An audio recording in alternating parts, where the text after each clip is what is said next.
Graham. Growing tension in Washington today as major problems continue with the Obamacare website. The administration seems helpless to respond, and even some Democrats are calling for the enrollment deadline to be pushed back. Across the country, people are trying to enroll, but the site for the online healthcare exchanges has had major technical problems, including error messages and long delays. Now lawmakers on both sides of the aisle are demanding answers.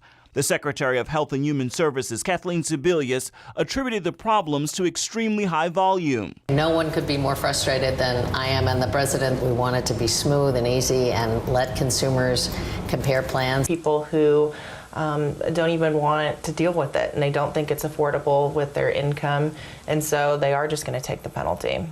The deadline for Americans without health insurance to enroll is December 15th.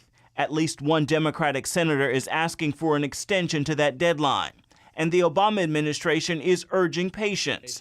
In a news conference Tuesday, Jay Carney dodged questions about the online glitches, referring reporters instead to the Department of Health and Human Services. In the end, he bailed early from the briefing as reporters continued to fire questions. Have White House officials watched anyone without insurance go through the website trying to help this situation? Couldn't we have a rep just come to the press briefing? You go online.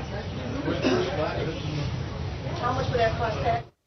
Republicans say these problems are proof Obamacare should be stopped, and they vow they will continue to fight.